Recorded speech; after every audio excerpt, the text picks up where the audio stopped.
Tudo tudo bem, Rosane, tudo bem, graças a Deus. Espero que com você também. Bom, pessoal, vamos começar. Já são 7h32 e hoje é um conteúdinho um pouquinho mais pesado. Que bom, Rosane, que bom que tá tudo bem aí. Então vamos começar, né? A Daniela tá entrando aí agora. Bom dia, Daniela. Bom dia ao pessoal que tá entrando aí. Bom, hoje a gente começa a falar então de princípios do treinamento esportivo, né? Então são princípios científicos, ou seja, existiram trabalhos, né, e ainda existem trabalhos que estudam as formas que interferem no treinamento, né? Os fatores que interferem no treinamento. E em todas as áreas da vida da gente é assim, né? Então, se eu for para o lado religioso, nós temos princípios religiosos, né, que regem as nossas ações dentro da religião, né? Se eu respeitar, e vai, cada religião tem os seus princípios, né? No geral, eles são muito equivalentes, né? Mas cada um com algumas regrinhas ou princípios específicos. A gente tem também princípios que são éticos, né? Então, você fazer uma determinada coisa, isso não pode não ser ético dentro de uma sociedade. Dentro de outra sociedade pode até ser ético, né? Então, e aí sim vai, né? Você tem princípios econômicos, você tem princípios sociais, né? E dentro do treinamento esportivo, né, não é diferente, né? Nós temos princípios também, tá? Bom dia aí quem está entrando, Vitor Hugo, Gabriela. Tem mais gente que entrou aqui, só que eu não consigo ver todos. Carita, bom dia. Isso aí. Bom, e aí, pessoal, né, se a gente respeitar esses princípios também, né, dentro do treinamento esportivo, a nossa vida de profissional ali, ela também fica bem mais simplificada. Só que existem vários princípios, tá? Então, alguns professores trabalham muito com essa área, né? Então, você tem aí várias publicações acontecendo, relatando esses princípios desde os anos 1990, tá? E aí o que acontece?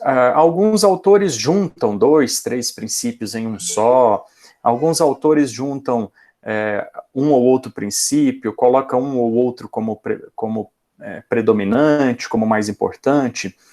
E para ficar bem explicadinho, não ficar uma coisa tão generalizada, eu vou basear essa aula nossa nos 7 princípios elencados pelo Valdir Moreira e o Manuel Tubino em 2003. Tá? Então você tem aí Barbante, Weineck, Dantas, Bompa, todos eles trabalham com princípios, tá? No treinamento esportivo.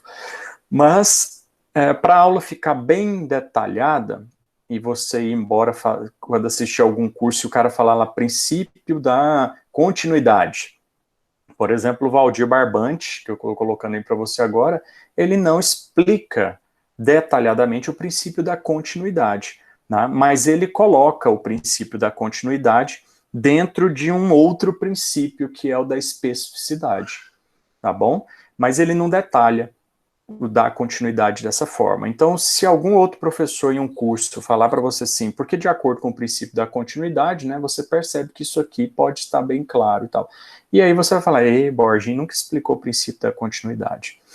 Então, é por isso, porque alguns autores eles colocam alguns princípios elencados com outros durante a explicação deles no texto que eles escrevem em artigos ou livros, tá bom?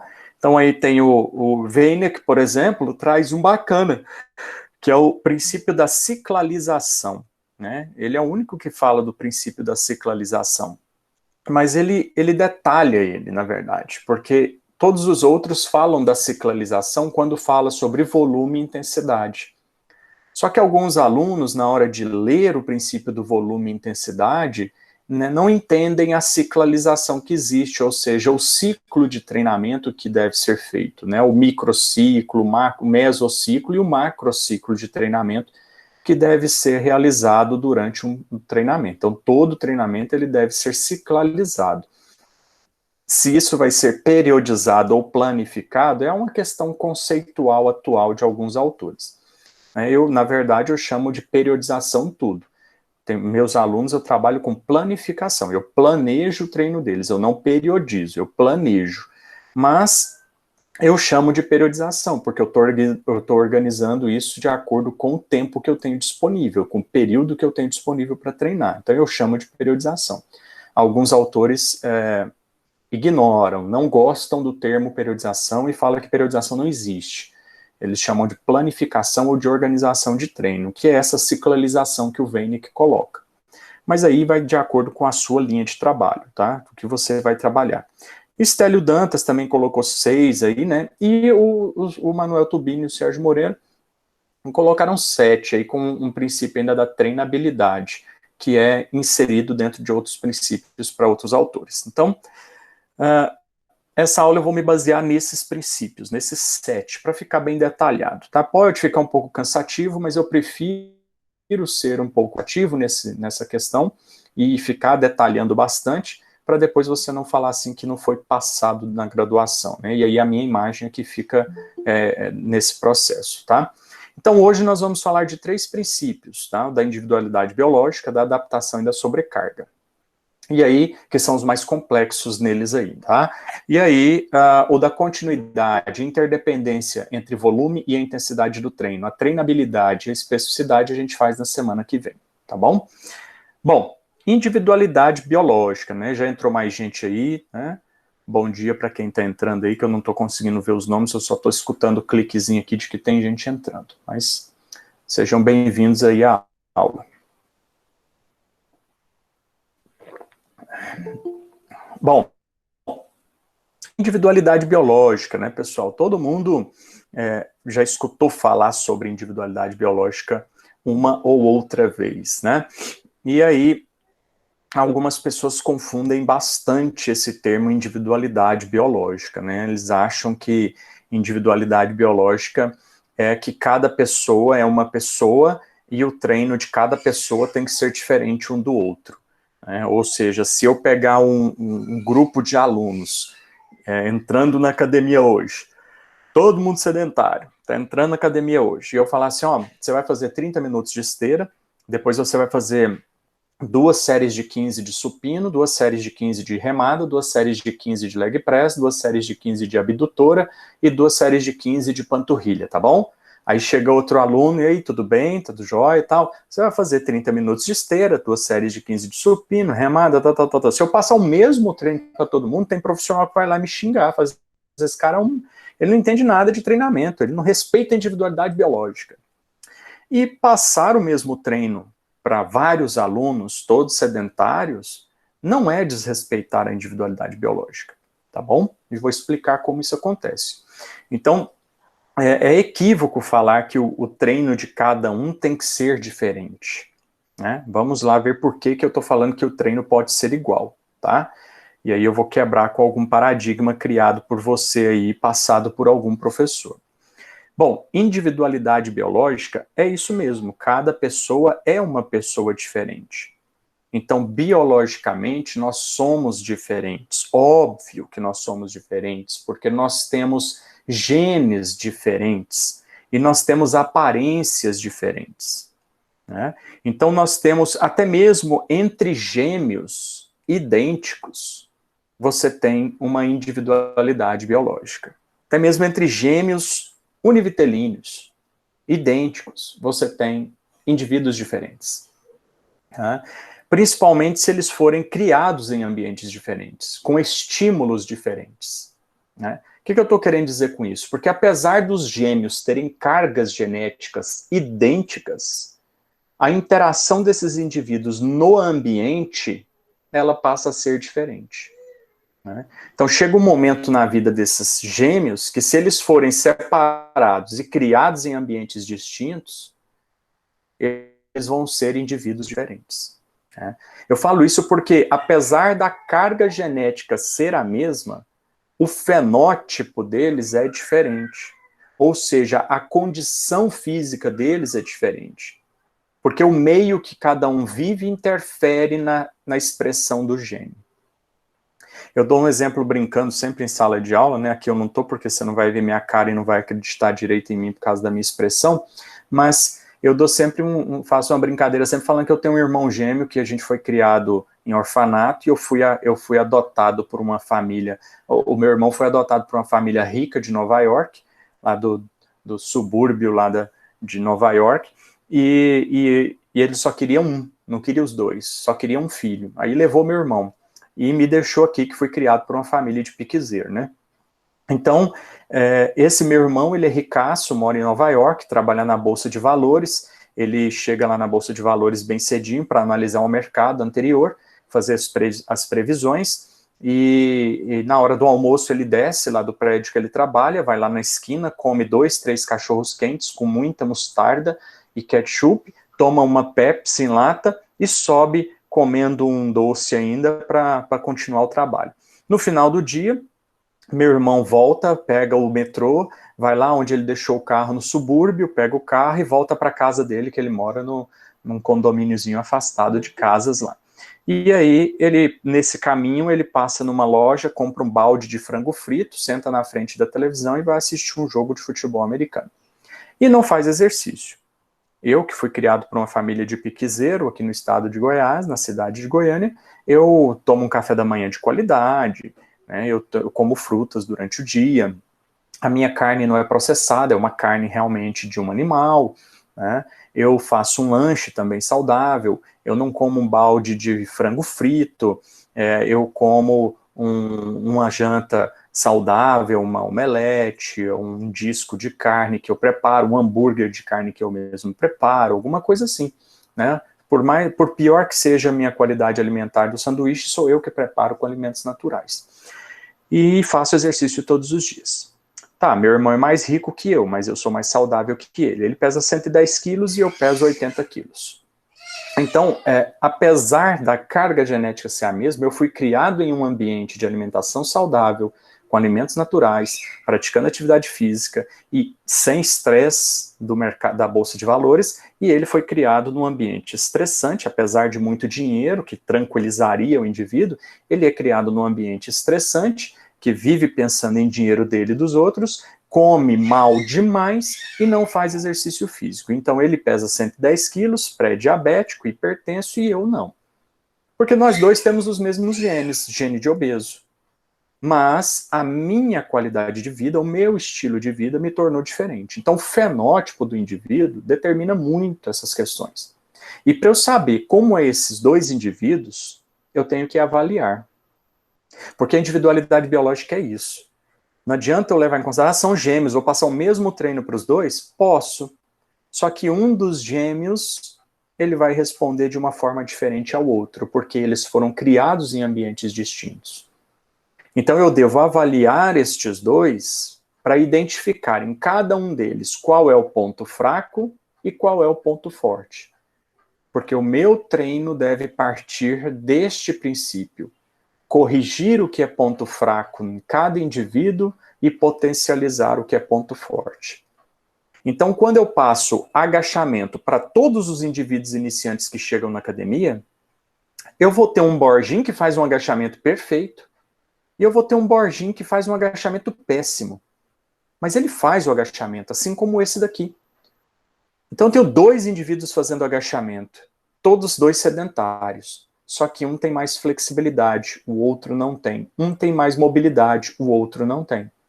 Então eu tenho que corrigir a mobilidade, a flexibilidade deste indivíduo aqui.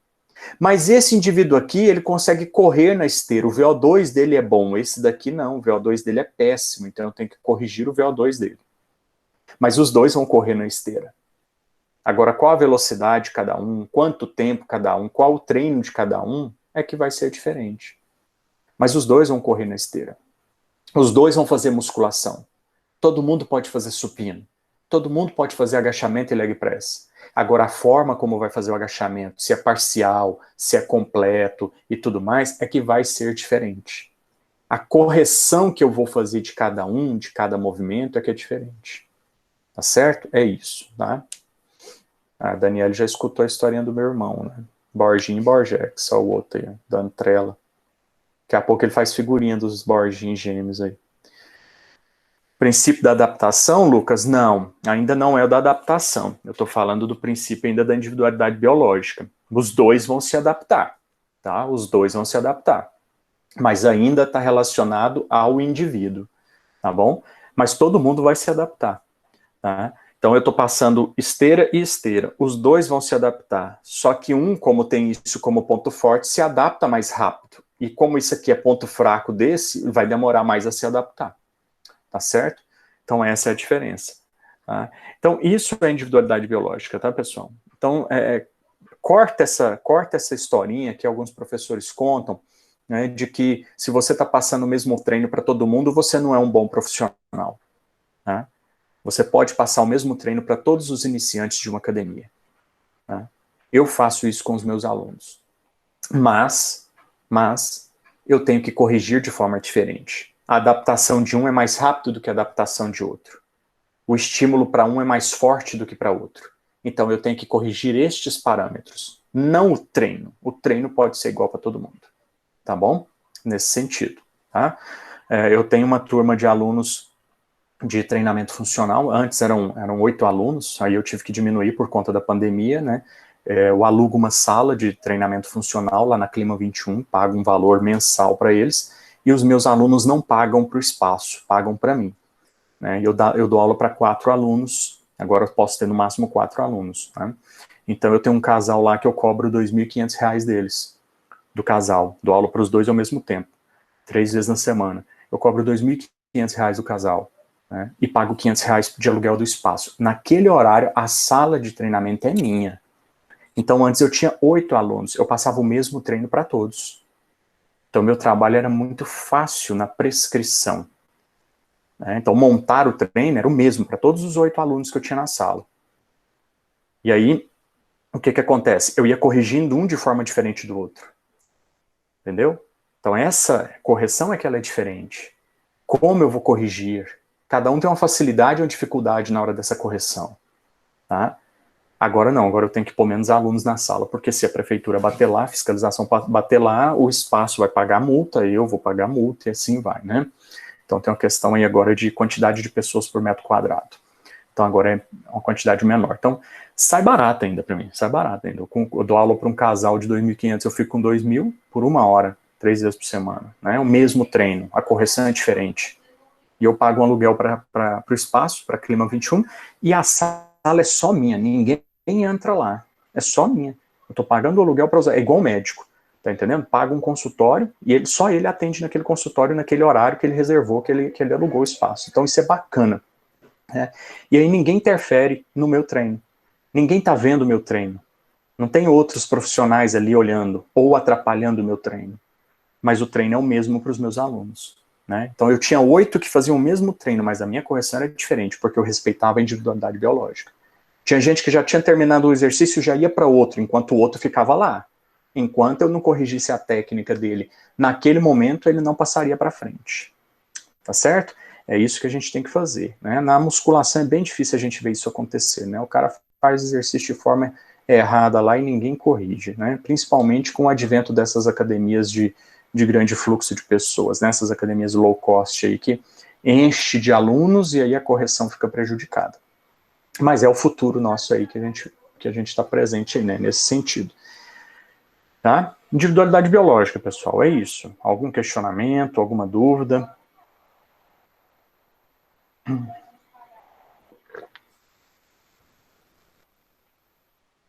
Aí sim, tá, Lucas, entra a adaptação, né? Porque, como eu falei agora há pouco, cada aluno vai se adaptar de uma forma, né? Cada aluno tem uma velocidade de adaptação, tá? Porque o que eu faço com o aluno quando ele chega, mesmo iniciante, qualquer nível de aluno chega, eu vou oferecer um estresse para ele, né? Então, eu vou tirar ele do equilíbrio. Então, o aluno chega para mim, todos os iniciantes, eu passo o mesmo treino, eu ofereço o mesmo estresse. Olha o tanto que é bacana isso, hein? Se você for para um box de CrossFit, vai ser isso. Chega todo mundo lá, o treino é esse, o exercício é esse. Tem gente que sofre, tem gente que passa batido, né? Só é a mesma coisa. Então, o meu treino funcional é o mesmo para todos, só que aí eu vou corrigindo cada um, né? Aí eu vou tornando o treino individualizado, tá bom?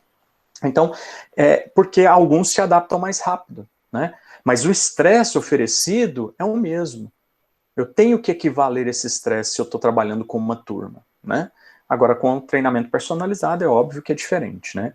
Então, eu vou lá e ofereço estresse para o corpo do meu aluno, tá bom?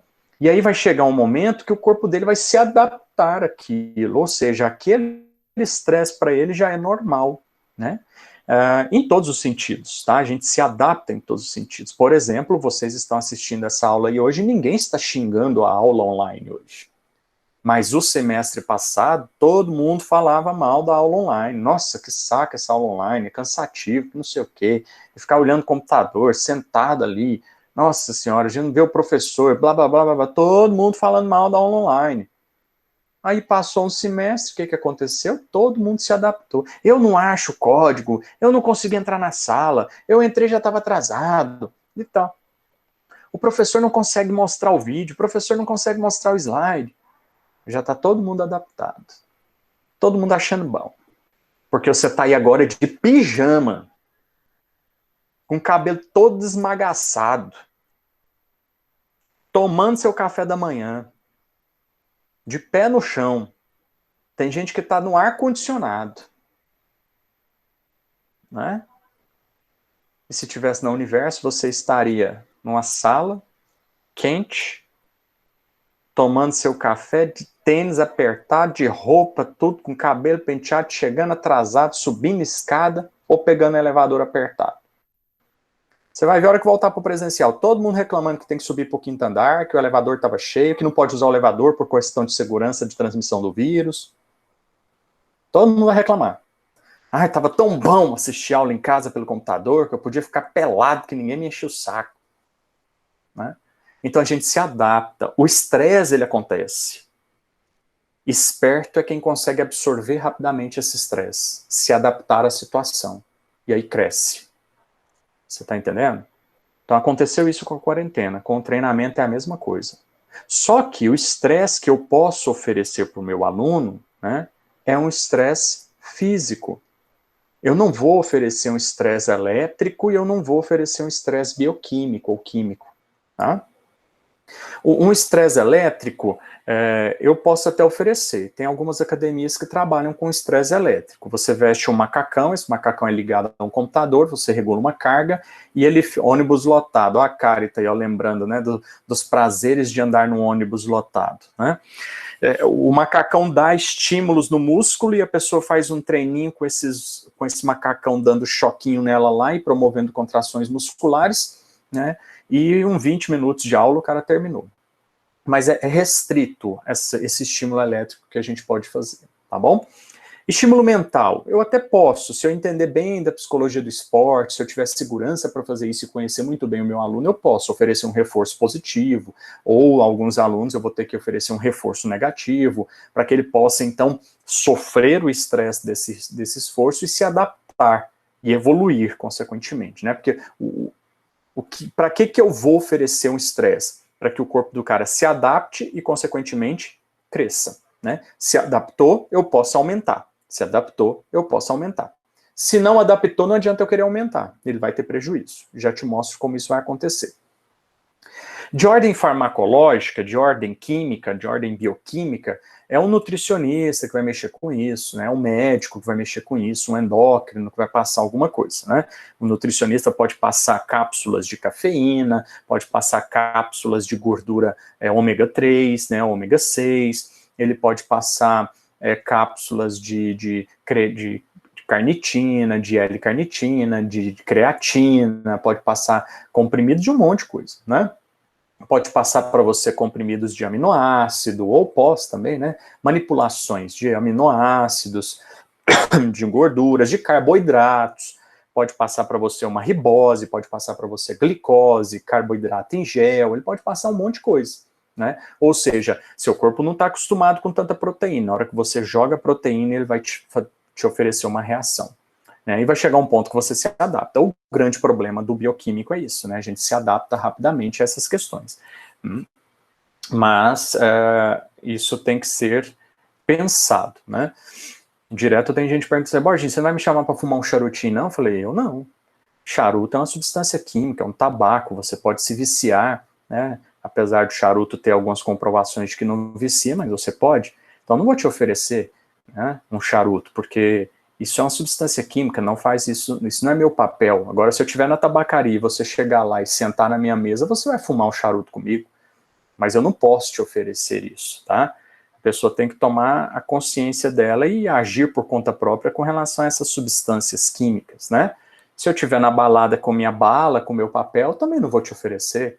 Se você perguntar o que é e pedir, eu posso até te dar, mas eu não vou te oferecer uma bala, um papel numa balada, porque isso não faz sentido, né? Isso é questão ética, social, né? E assim, ó, o Guilherme gostou, né? Porque fica querendo fumar um charutinho com o Borginho lá. Então, no nosso aluno é isso, né? Eu posso até saber, entender um pouco disso, mas não é função minha passar, né? Eu não vou te oferecer um copo de uísque, uma dose de uísque sentado em algum bar, porque isso é seu, tá certo? Questão ética, né? Agora, o estresse físico é o que a gente tem que fazer, né? No nosso aluno. Oferecer um estresse físico, aumentando a carga, controlando a velocidade, controlando a respiração, o intervalo, né, a resistência que está sendo aplicada, a inclinação da esteira, a carga de uma bike, o posicionamento do corpo em cima da bike de forma correta, a pisada de forma correta numa caminhada ou numa corrida, a resistência à água, a resistência ao ar, a resistência à areia, né? A gente vai oferecer esse estresse, né, dessa forma, para que o corpo, então, possa se adaptar a esse estímulo e evoluir, tá bom? Então, essa é a função. Então, o princípio da adaptação envolve o estresse que eu vou aplicar no corpo do meu aluno, para que ele possa, então, se adaptar a isso.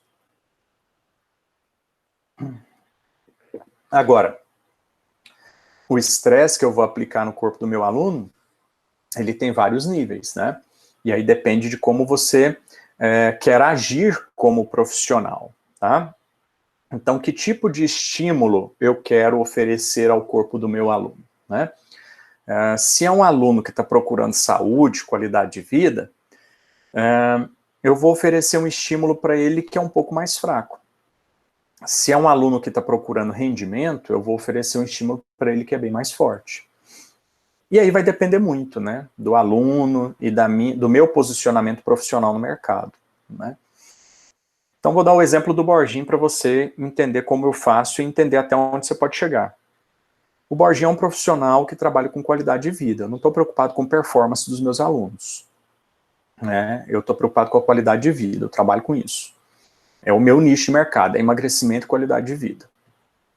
Então, se chega um aluno com Borginho, obeso, com sobrepeso, e aí eu vou fazer a anamnese dele, a primeira coisa que ele me fala é assim, ó, eu estou te contratando porque eu quero emagrecer, eu preciso emagrecer, o médico mandou emagrecer, e eu odeio treinar.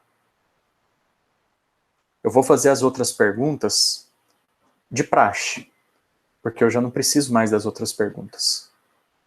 Né? Não preciso mais terminar uma anamnese completa com ele. Porque ele odeia treinar. Então, se eu chegar lá e falar assim, olha só, né, falar para você assim, ó, o estímulo que tem que ser aplicado no corpo do aluno para ele ter resultado é um estímulo de médio para forte. Você está entendendo o que você tem que fazer? Se eu falar isso para você, né, como alguns professores colocam em cursos aí, né, um que eu assisti esses dias, o professor falou isso também, né, domingo passado agora, né, Guilherme? O professor Sestini falou isso, né? Se você for lá e não der um estímulo certo, cara, o que está adiantando você treinar esse cara? Né? Mas eu preciso pensar no meu aluno. Se eu falar para você que o estímulo que tem que ser aplicado no meu aluno para ele ter adaptação e evoluir, crescer e melhorar, o cara tem que aplicar um estímulo de médio para forte, que é o estímulo que vai promover a adaptação. Se você aplicar um estímulo muito forte, você pode promover danos no corpo desse aluno, até a morte. Se você aplicar um estímulo débil, um estímulo fraco demais, não acarreta nenhuma consequência no corpo do aluno. Ele só fez um aquecimentozinho e vai para casa. Mas se você promover um estímulo médio, você só excita o corpo dele, fala assim, nossa, olha só, eu fiz alguma coisinha e tal, e o cara vai para casa. Aí chega um aluno para mim, como eu já tive uma aluna, esse tempo atrás mesmo, eu estava com uma aluna desse jeito aí. Odeia treinar. Trabalha numa fábrica de chocolate. Na casa dela tem uma fábrica de chocolate. Ela é doceira. Ela faz bombons, doces, bolos, não sei o que lá, para festas, aniversários e tudo mais. Excelente os doces dela. Toda semana ela me levava um doce. Eu comia só uma tiquinha assim, dava o resto pra Erika. Não queria engordar, não. E aí, ela odeia musculação, ela odeia treinar. O que eu tinha que fazer com ela? Aplicar estímulos de médios para fortes, para promover adaptação e ela emagrecer. Ela me chamou para emagrecer. Não. Borginho, o que você fez então? Eu apliquei estímulos débeis para médios. Eu apliquei estímulos muito fracos nela. Porque ela odeia treinar. Ela nunca fez academia. Então o que eu tinha que fazer com ela? Levar ela para a academia. Fazer com que ela não faltasse à academia. Eu tinha que primeiro ganhar assiduidade. Frequência. Ela ir. Né? Ok, Vitor. Sem problemas. Assiste a gravação depois. Então, o que eu tinha que fazer com ela, pessoal? Fazer ela, pelo menos, ir para a academia. Com estímulos fracos na primeira semana. Eu queria só a presença dela. Na segunda semana, eu passei por um estímulo médio, que só excitava o corpo dela. E ela já saía de lá e falava assim, meu Deus, o treino hoje foi, tô morta. Então eu fiz um estímulo médio que só excitou o corpo dela, só tirou ela do sedentarismo e falou assim, opa, vou fazer exercício? E a hora que o corpo dela falou assim, opa, vou fazer exercício, eu tchau, até a semana que vem, tchau, até a próxima aula. E ela achando que foi o treino mais pesado da vida dela. Depois de um mês e meio, com ela indo todos os dias, é que eu passei a fazer o treino de verdade. O treino de médio para forte. E ela morria na metade do treino. Queria ir embora. Tava desespero nela. Fiz de médio para forte por mais um mês? Não, fiz de médio para forte por 1, 2 semanas no máximo. Aí voltei pro estímulo médio. Depois fiz mais 1, 2 semanas de médio para forte, 1 semana de médio. Aí eu consegui que ela começasse a gostar de alguns exercícios. Aí ela gostou de alguns exercícios. Odiava a bicicleta, mas adorava a esteira. Começou a adorar a esteira. Nossa, esteira é uma maravilha. Aí os meus treinos na esteira tinha treino com inclinação, tinha HIIT, tinha contínuo, tinha intervalar, tinha tudo quanto é treino. Aí ia para musculação, ela, não, tem mesmo que fazer musculação? Eu falei, tem. Aí tinha dia que a musculação era facinha, fraquinha, depois a musculação era pesada. Guilherme, eu periodizei o treino dela de acordo com as respostas, né? Eu planifiquei, eu fiz uns planos, né? Então eu chamo de periodização, alguns professores chamam de planificação. Eu planejei o treino dela. Não dá para você montar um treino para uma pessoa, né? Ir lá e ficar dando aula, né? Foi o que eu postei no Instagram. Se você não planejar o treino do aluno, você dá aula todos os dias. Ah, hoje eu vou fazer o quê? Hoje eu vou fazer esteira.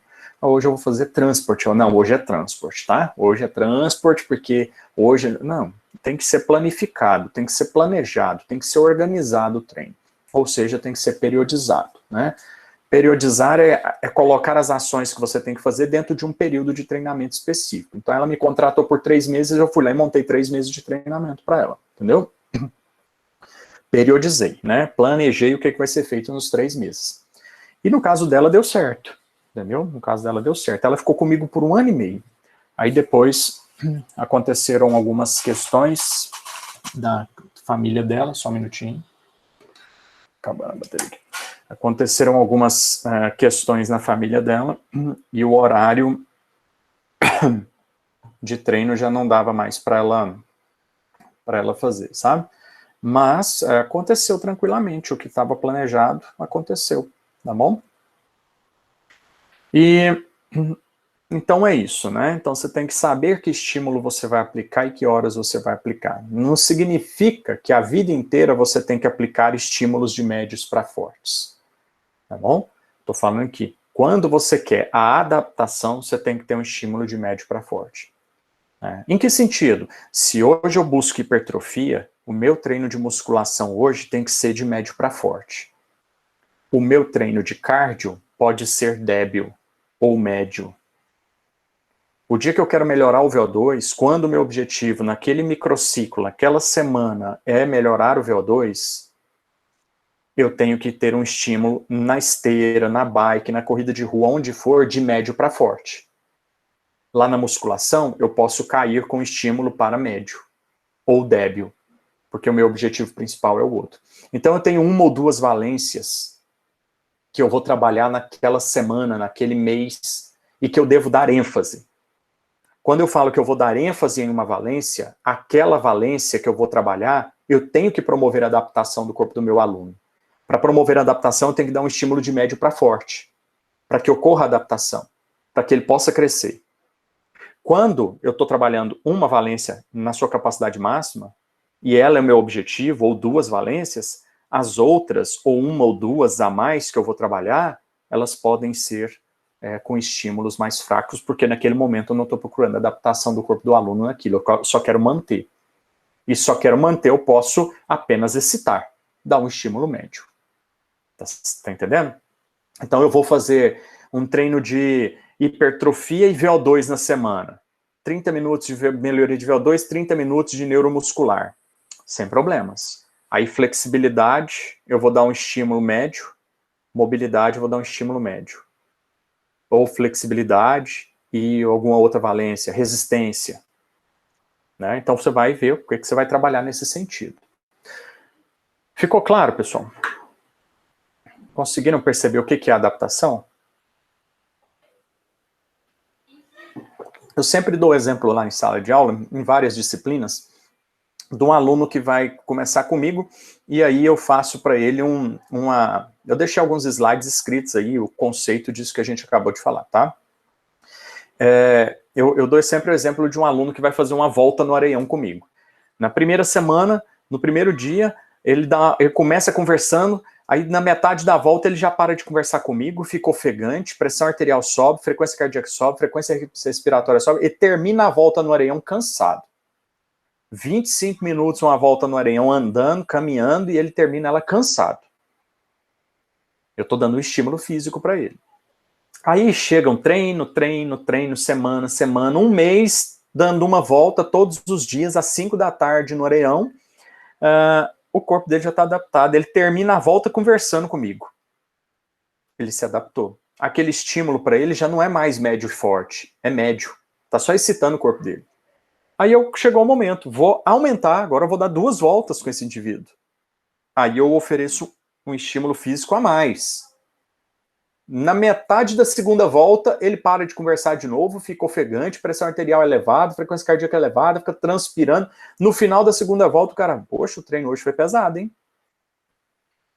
Então, eu ofereci um estímulo a mais, e de médio para forte. Depois de mais um tempo fazendo uma volta todos os dias às 5 da tarde, o corpo dele fez o quê? Se adaptou. Então eu tenho que sempre quebrar esta adaptação, oferecendo estímulos de médio para forte naquela valência que eu quero fazer essa.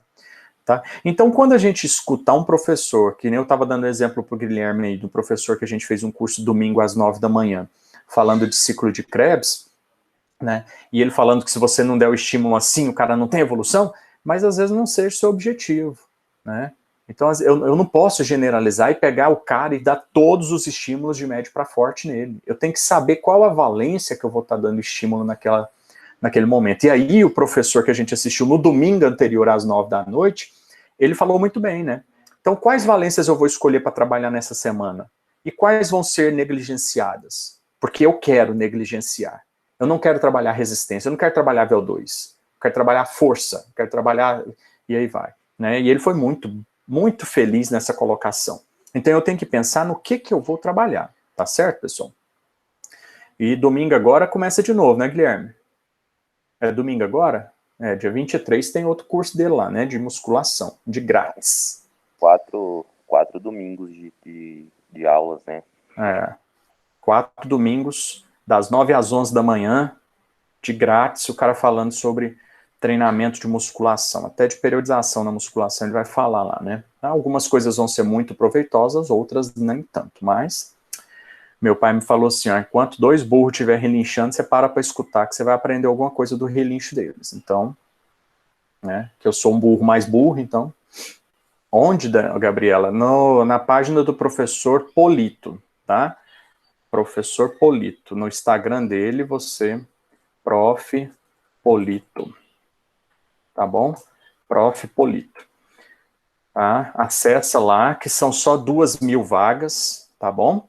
Só 2.000 vagas, e o cara é muito conceituado no Brasil inteiro, tá bom? Professor doutor, e aí você tem que clicar lá, postar no seu Instagram, repostar um negócio, mandar um direct para ele, ele te manda uma informação, você clica, faz a sua inscrição, ele te manda um e-book, e aí domingo, dia 23, começa às 9 da manhã, o curso com ele, tá bom? São 4 domingos de grátis. É lógico que no final de tudo ele vai querer te vender alguns outros cursos, e como eu disse anteriormente para alguns alunos, é muito válido e muito barato o que ele está vendendo depois, tá? Mas aí vai da sua opção profissional aí de atuação. Prof. Polito, professor Polito, tá bom? Bom, continuando. E essas adaptações, Borginho, como que são essas adaptações que o corpo do aluno recebe? Eu tenho 3 tipos de adaptações, tá bom? A adaptação que ocorre imediatamente com o treino é chamada de adaptação de curta duração. É só uma acomodação que o corpo do aluno passa, tá? São alterações fisiológicas imediatas no tecido que foi estimulado. Então, por exemplo, o aluno foi fazer a caminhada comigo lá no Areião, por uma volta no Areião, então o que aconteceu? A frequência respiratória dele subiu para eliminar calor, porque a temperatura corporal aumentou, a frequência cardíaca aumentou para mandar mais sangue para o membro inferior que estava caminhando, a pressão arterial também subiu, porque precisava jogar sangue com pressão nesse momento, e tal. Então, essas respostas fisiológicas de elevação da pressão arterial, da temperatura, da frequência cardíaca, da frequência respiratória, tudo, são acomodações. O corpo faz isso para acomodar-se ao estímulo que está sendo oferecido. Tá entendendo? Adaptação de curta duração. Quando você vai para a musculação e pega pesado e sai de lá com a musculatura inchada, aquele pump muscular, aquele músculo inchado, cheio de líquido, esse pump muscular, esse edema criado no músculo, é uma acomodação. Você sai de lá inchadão, a hora que você toma banho, pronto, murchou tudo de novo. Então, a adaptação de curta duração é apenas uma acomodação que o meu corpo tem, é uma alteração fisiológica que o meu corpo produz para aquele momento.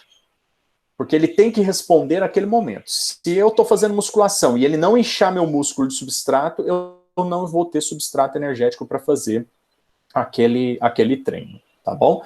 Então é nesse sentido. Tudo bem? Adaptação de curta duração? E eu posso ter a adaptação de média duração, que é o que todo mundo busca quando vai fazer um treino, né? Então eu faço um treino de hipertrofia, todo mundo quer uma adaptação de média duração. Na verdade, a gente quer de longa duração, né? A gente quer que ele fiz um treino de hipertrofia e eu quero ficar com ele aquela hipertrofia para sempre, né? Quero até passar para o meu filho, quero ser o fortão e quero que meu filho já nasça bombadão lá, né? Mas não é assim que acontece, né? Mas o objetivo nosso como preparação física, né, é promover a adaptação de média duração no corpo do nosso aluno, né? Então o cara quer emagrecer, então eu vou fazer ele emagrecer. Essas adaptações, elas já não são imediatas ao treino, elas demoram meses, anos para elas acontecerem. Então eu treino há 10 anos e eu saí de 60 quilos para 80 quilos. Eu tinha 20% de gordura, estou com 8% de gordura. Então tudo isso que aconteceu no meu corpo nesses 10 anos são adaptações de média duração. Ou seja, e eu treino em ambientes artificiais, em academia, eu corro em esteira e tal e tal. Então eu fiz uma aclimatação, tá bom? Eu fiz uma aclimatação. Quando eu faço isso em ambiente natural, né, eu faço corrida de rua, eu fiz uma aclimatização. Essa é a única diferença, quando é ambiente artificial, quando é ambiente natural. Tá? Por exemplo, um aluno me procura, fala que quer correr a maratona de Boston, a maratona de Nova York, mas é uma mulher dondoca que gasta rios de dinheiro com estética e não quer colocar a pele dela em risco correndo no sol, porque o horário dela treinar é meio-dia. E aí, Goiânia, com esse solão meio-dia, ela vai sofrer, a pele dela vai sofrer, e ela não quer. Então, ela quer treinar comigo na esteira da academia. Tudo bem. Aí a gente treina na esteira da academia por 6 meses, 8 meses, ela já está correndo bem a maratona, 42 quilômetros na esteira, em 2 horas e 40 minutos. Ela está muito bem, ou seja, ela está aclimatada. Então eu fiz um processo de aclimatação. Mas a hora que ela vai correr a maratona de Boston, ela para na metade da maratona, porque ela não foi aclimatizada. Ou seja, correr na rua é bem diferente de correr na esteira. Tá entendendo? Treinar num box de CrossFit, meu amigo, é aclimatação. Eu vou e faço um climb rope, pego a corda e puxo essa corda e subo por ela. Eu pego um trenó e empurro num tecido de grama sintética ou no cimento, o que for, puxando e empurrando barras de ferro colocadas em cima. Né? Eu pego kettlebells pesado e faço o farm walkers, acho que é esse mesmo nome, saio andando, atravessando o box de CrossFit, carregando kettlebells de 20 quilos, um em cada mão. Né? Eu vou lá e corro na rua, eu tombo um pneu de trator e tal. É artificial.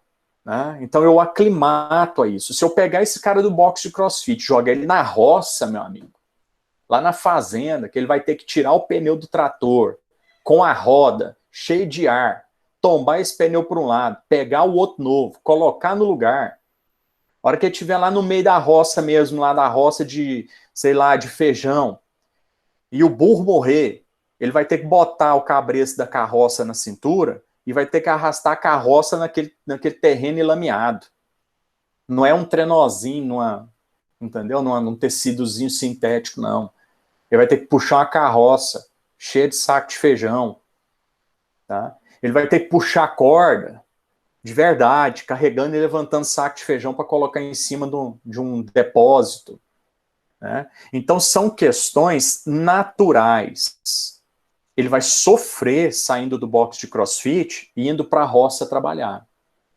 Ou o roceiro voltando para um box de CrossFit para treinar. Vai sofrer também, porque apesar de serem movimentos semelhantes, tem origens diferentes. Né? Um é natural, o outro é mais artificial. Tá certo? É uma simulação, né? Nesse sentido. Os dois são pesados, né? Mas o corpo se adapta da mesma forma. Os dois são adaptados, um aclimatado e o outro aclimatizado. Essa é a única diferença. Tá? Mas 10 anos trabalhando na roça, o cara já está aclimatizado. Ele não sente mais aquelas dores corporais violentas, aquelas dores musculares e tal. Ele já está aclimatizado a fazer aquilo. Vai anos fazendo aquilo. Às vezes você vai em roça, aí tem senhores de 70 anos indo para a roça, capinando, tocando carroça com o bicho e tudo mais, carregando saco de feijão, de soja e tudo mais, né, colocando tudo mais. E assim vai, né, o cara já está aclimatado. Agora, o que a gente queria era que fosse uma adaptação de longa duração, né. Ó, o Lucas é um pé no inferno quase, né, quase. Falta pouco, né. Adaptação de longa duração, pessoal, já são as adaptações genéticas, né? Aí vai gerações para isso acontecer, tá bom? Então, por exemplo, na minha família é de obeso, né? Minha avó é obesa, meu pai é obeso, meu irmão, que é mais novo, é obeso, né? Tá de sobrepeso para obeso já. E o Borginho não é. Porque o Borginho não faz o que o meu irmão faz, ou meu pai faz, né? Eu não como aquelas gorduras que eles comem, fritura, né? Eu não deixo de treinar, né? Meu irmão não treina, meu pai não treina, minha avó não treina. Então, o gene de obesidade explode, né? Adora isso. E eu já faço o contrário, né? Cuido da alimentação o máximo que eu consigo, eu cuido do treinamento o máximo que eu consigo, na medida do que eu consigo, eu não deixo de treinar, sempre treinando, sempre comendo bem e tal. Então, não sou obeso, né? Não sou obeso, nem estou com sobrepeso, estou no peso normal. Agora, a Érica também tem na família de obesos, né? A família dela tem alguns obesos lá. A Érica, se brincar, ela engorda, né? E nós dois seguimos firmes nesse propósito. Então, nós temos adaptações de média duração instituídas. Se o Lucas meu filho, seguir esse mesmo processo, casar com uma menina que segue esse mesmo processo, meu neto segue o mesmo processo, a esposa do meu neto seguiu o mesmo processo, talvez o meu bisneto já tenha uma adaptação de longa duração. Então, ao longo de algumas gerações, o que aconteceu? O organismo foi percebendo que aquele gene de obesidade não faz sentido para aquele grupo de indivíduos. Então, ele passa a não ser expressado da forma como anteriormente era. E aí, o meu bisneto pode não fazer nada que não vai ser obeso. Ah, não vou treinar, vou comer porcaria, que ele não vai ser obeso. Talvez ele fique com sobrepeso, alguma coisa assim. Captou a ideia? Então, essa adaptação de longa duração, tá? Assim como nós somos adaptados também de longa duração, né? Em que sentido? Por exemplo, o dente ciso, né? Minha bisavó arrancou o dente ciso. A minha avó arrancou o dente ciso. Meu pai arrancou o dente ciso. Eu arranquei o dente ciso. Pode ser que meu filho nem nasça dente ciso mais. Porque são gerações, o dente ciso, que não serve para nada, uma porcaria de dente podre que nasce na gente. Todo mundo nasce e arranca, nasce e arranca. O meu nem nasceu, ele ficou ocluso. Eu tive que fazer cirurgia para tirar. Né, porque infeccionou dentro da minha gengiva. Então o cara teve que cortar a minha gengiva, tirar os meus dentes cisos, tudo, tirou os 4. Pode ser que meu filho nem nasça dente ciso. Porque são gerações arrancando um dente. Ou seja, a natureza vai entendendo que aquele dente não tem função. Perdeu a função na sociedade atual. E aí, o meu filho, né, e na família da Érica também, então pode ser que meu filho nem nasça dente ciso, né, nesse sentido. Então, o organismo vai se adaptando ao longo das gerações, tá? Mas são muitas gerações para isso acontecer. Então, essas são as adaptações que a gente pode oferecer, tá bom? Deixei aí um slidezinho para alertar, né? Quando você aplicar estímulos indesejáveis, né, muito fortes, esforço acima das capacidades individuais, junto com alimentação inadequada, estado psicológico anormal, e agora é um problema, tá, pessoal? O pessoal tá voltando a treinar, né? O pessoal tá voltando a treinar, estado psicológico anormal, ansiosos, preocupados, nervosos, né? Então, cuidado, tá? Às vezes comendo errado, não descansando direito, muito estresse. Aí você aplica um esforço com o aluno voltando para a academia acima da capacidade dele, tá bom? O cara não tá dormindo bem por conta das preocupações, não tá repousando, né? A rotina dele foi mudada drasticamente nesse período. Você pode, né, oferecer a ele aí a possibilidade de uma lesão fisiológica chamada overtraining, tá bom? Então, muito cuidado nessa época aí, tá bom? De retorno ao treinamento pós-pandemia. Ou pós-pandemia não, né, que a pandemia tá aí, mas pós-quarentena, tá? Deixei alguns sinais do overtraining, mas não é o objetivo nosso discutir isso aqui, mas eu deixei aí para você dar uma olhada, tá bom? Valeu, Guilherme. Obrigado, viu, pela presença. Sempre à disposição. Desculpa, pessoal. E aí a gente vai para o princípio da sobrecarga. Ficou alguma dúvida na adaptação, pessoal? Princípio da adaptação. Belezinha? O Vitor voltou aí. Fala, Vitor. Geneticamente falando, né, o que vai influenciar na adaptação da pessoa, então, vai ser o fenótipo do cada TI. O maior percentual da adaptação do indivíduo é fenotipo, né? Aí vem aquela história da pessoa assim, eu sou obeso porque geneticamente eu sou obeso. Eu tenho gene da obesidade. Né? Tem gente que fala isso, geneticamente eu tenho, como é que fala? O meu metabolismo é lento. Então tem gente que joga a desculpa de todas as falhas do treinamento ou de tudo que acontece na vida da pessoa na parte genética.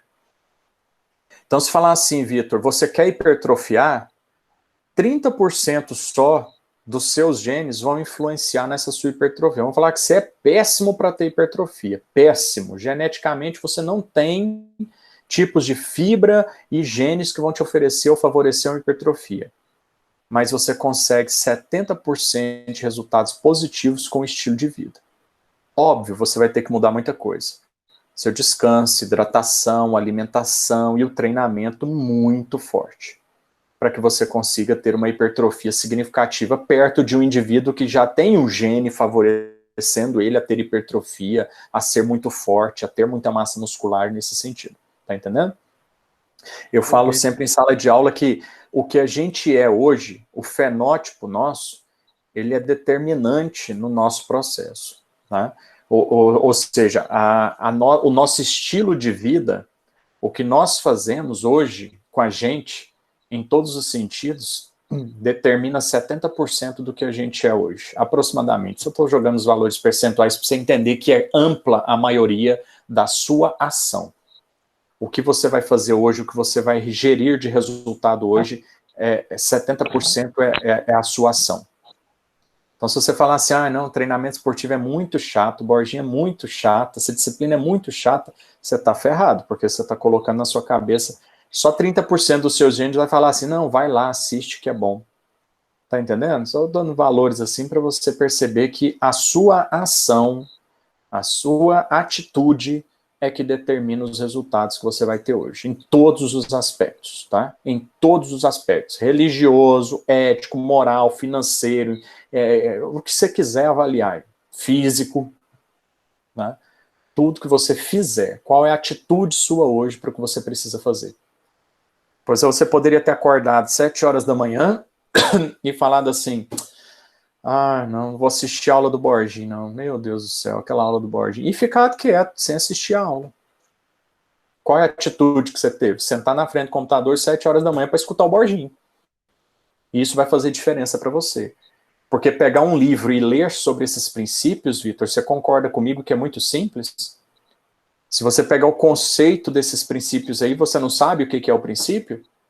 Mas eu estou pegando o princípio, colocando a minha experiência, colocando um exemplo, jogando lá na prática da educação física para clarificar tudo para você, e você faz outras conexões, inclusive, com isso. Então você tem um aprendizado melhor do que quem pega o livro e vai ler apenas, ou pega os slides, nem o livro, pega os slides do Borginho e vai ler. Então o seu aprendizado ele é maior porque você teve a atitude de sentar aqui e escutar uma pessoa que tem um pouco mais de experiência que você na área. Só isso. Faz muita diferença. É o que o meu pai falou para mim, que eu dei o exemplo agora. Meu filho, quando você escutar 2 burros relinchando, pare e escuta um pouquinho dos relinchos dele, que você pode relinchar um pouquinho melhor. Você está entendendo a ideia? Então, eu passo, às vezes eu estou na fila do supermercado, às vezes eu estou em algum local, assim, na fila do banco, tem 2 pessoas conversando sobre alguma coisa, eu fico escutando a conversa dos outros. Às vezes o cara está falando sobre mercado financeiro, às vezes o cara está falando sobre uma receita de bolo, às vezes o cara está falando sobre um automóvel, manutenção de um automóvel, e eu falo assim, cara, eu não tinha pensado nisso. Nossa, cara, tem tempo que eu não olho o óleo do meu carro. Eu acho que eu tenho que ir na oficina olhar o óleo, eu acho que eu tenho que trocar o óleo do meu carro. Então, você aprende alguma coisa e você deixa de ter prejuízo em alguma coisa. Em alguma coisa você vai aprender. Né? Então, é nesse sentido. Né? A atitude. Então, qual é o seu estilo de vida hoje? Então, a sua aparência me diz qual é o estilo de vida. Tá certo? Então, se você sentar lá na tabacaria comigo sábado, você vai ver que vai chegar um cara lá, que é um advogado, um juiz, gente boníssima, cara, chega lá, senta, pede uma cerveja, pede uma dose de uísque, pede um charuto e fica lá. Aí você escuta a conversa dos caras, o cara não faz exercício na vida, ele odeia exercício. Mas a hora que ele tá na metade do charuto, assim, você vê aquele pescoção dele vermelho, a pressão arterial dele vai lá em cima. E chega o Borginho, mais um amigo que é corredor, maratonista, e mais um outro amigo meu que é personal também, um cara seco, tem 4% de gordura, a gente chega, senta numa outra mesinha lá, pede uma água com gás, eu peço uma dose, ele pede uma cerveja, a gente acende um charuto, e nós dois lá, personal trainer, fumando um charutinho e relaxando. Qual é o estilo de vida? Você olha os dois e fala assim, esses dois fumam, mas aquele ali só come porcaria, aqueles ali não devem comer porcaria, não. O pior das pessoas que entende da área da saúde vai olhar esses 2 grupos e vai falar, aquele grupo ali de gordão só come porcaria. Esse grupo aqui, eles ainda devem fazer exercícios. Então, a aparência do indivíduo mostra o estilo de vida que ele tem. Justamente por esse aspecto. Né? Certo, Vitor? Era isso mesmo? Perfeito, perfeito. E em relação à adaptação, eu queria até conversar com você, porque, por exemplo, minha família, né? Eu observando meu pai, minha mãe e meus avós, todos têm um quadril muito estreito. Porém, o meu irmão, né, que nasceu por último, ele tem um quadril muito largo. E isso pode ser um exemplo disso, ou é muito cedo ainda para falar? Não, é muito cedo. As interações genéticas, elas são muito fortes, né? Então, apesar, por exemplo, na minha família também tem isso, né? Minha avó tem um glúteo avantajado, meu pai tem um glúteo avantajado, meu tio tem um glúteo avantajado, glúteo mesmo. Eu tenho um glúteo avantajado, meu irmão também tem. O meu filho nasceu com a bunda redondinha, cara. Minha esposa olha e fala assim: olha a bunda desse menino, tanto que é bonita. A minha filha já nasceu com a bunda chuladinha. Né? Nasceu sem glúteo. Aí a Érica fica assim, mas é um absurdo. O homem nasce com a bunda bonita e a menina que precisava de um glúteo bonito nasce com essa bunda. Vai sofrer fazendo agachamento, tadinha. Então, assim, a interação genética minha e da Érica é a mesma. E nasceu um bundudinho e o outro sem bundinha. Tá entendendo? Então, assim, cara, é muito... A genética ela é muito complexa, muito ampla, né? Então, não dá para generalizar, não, sabe? E falar que o quadril X é por conta disso ou daquilo, não. É porque a interação de genes que aconteceu naquele momento favoreceu a formação de um quadril um pouco mais largo. E que não é prejuízo. Né? Como é que é? E, entretanto, isso pode influenciar, né, as descendências futuras. Ah, pode, dependendo da esposa que seu irmão casar, vai ter uma filha, um filho com quadril também mais largo, né? Essa é a maravilha da natureza, né, cara? Essa é a maravilha do ser humano, dessa mescla completa que a gente tem hoje, né? Porque antigamente não tinha mulher de quadril estreito. Mulher era quadrilzuda, porque ela foi feita pelos criador para procriação, né? E o homem de quadril estreito, porque ele não precisa procriar, não precisa sair nada pelo ventre dele, né? Ele tem que ter um membro superior forte, porque ele tem que casar e prover a família. Hoje não, hoje é diferente. Você vê homens que são donos de casa, que cuidam da casa e dos filhos, e mulheres que estão trabalhando, né, provendo a casa financeiramente, né? Não que o outro não provê a casa, provê com a organização, com a alimentação, com tudo, e o outro provê financeiramente. Então hoje essa mescla social nossa, né, promove essas alterações fisiológicas, porque o homem hoje não precisa mais ser bruto, gigante para caçar, né? A comida chega à mesa dele por uma questão financeira. Eu não preciso sair caçando gato pelos becos de Goiânia, né? Eu vou ao supermercado e pego uma carne de cavalo, uma carne de cobra, uma carne de gato totalmente processada, arrumadinha, embalada e levo para casa para comer, né? Então é assim que hoje funciona. Por isso, né, hoje. Por isso, né? E são anos, né? Quantos mil anos isso deixou de acontecer? Eu não preciso sair para caçar. Hoje a caça é prazer, né? E ainda assim é proibido em alguns setores e alguns locais. Então, eu tenho isso já há milhões de anos acontecendo. Então, geneticamente, eu tenho uma adaptação de longa duração, que eu não preciso ter o quadril estreito. Ou a mulher não precisa ter o quadril largo para procriar. Né? E isso está mudando cada vez mais, porque as mulheres não estão procriando como era antigamente, né? Minha avó, cara, tem um quadril dessa largura aqui, ó. 12 filhos. 12. Né? É muito. É muito. Então, essas questões elas vão se adaptando ao estilo de vida, ao fenótipo de cada um, ao estilo de vida que a gente está levando, né? Tá certo? Então, nesse sentido. Aí, a Daniela, a avó dela teve 20, né? Se brincar com a idade que a Daniela tá hoje, a avó dela já tinha 7, 8. Né, Daniela? A idade que você tem hoje, na época da sua avó, com a sua idade de hoje, sua avó já tinha uns 7, e você não tem nenhum ainda. Ou seja, né? Minha mãe, não precisa falar da vozinha. Tá vendo, né? Então, nesse sentido, né? Teve quadril gêmeo, um quadril estreito ainda. Pois é. Aí, ó, a avó dela casou com 13, né? Casou com 13 e já estava engravidando. Aí a sociedade hoje quer quase matar uma menina que 10 anos engravidou. Aí alguns ficam criticando a menina que engravidou sem querer, porque foi abusada com 10 anos, né? E outros não querem que ela tire, o filho, porque ela tem que ter o filho com 10 anos. Então, você vê, a sociedade ela está perdida do ponto de vista social, né? Nesse sentido. Então, uns querem matar, outros querem glorificar e outros ficam criticando. Né? Eu acho complexo isso, né? A É muito sociedade que a gente complexo, vive delicado esse assunto aí. Não é algo que tem que ser debatido na esfera pública, assim, como não estão é, não é. politicando, né? É Então, muito assim, delicado. é muito complicado. Já era complicado para a menina, né? De acordo com toda essa explosão que ela foi parar em redes sociais, vai ficar muito mais complexo para ela. O apoio psicológico que ela vai precisar vai ser enorme. Antigamente ela já ia precisar, e agora, com essa exposição na mídia, talvez ela tenha que mudar de cidade, ela vai mudar de nome. Isso, cara, isso vai marcar a cabeça dessa menina.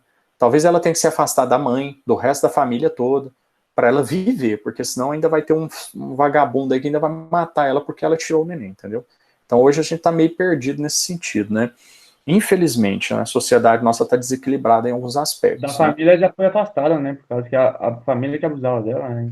Então, Era assim, o tio, né, e tal, então... tio e Eu avô. falo assim, talvez ela vai ser retirada até da própria mãe, porque né, pode ter alguém que ainda vai falar assim, como que a mãe não percebeu? Desde os 6 anos, 4 anos de abuso, como que a mãe não percebeu a mudança de comportamento da criança? Talvez a criança não mudou tanto.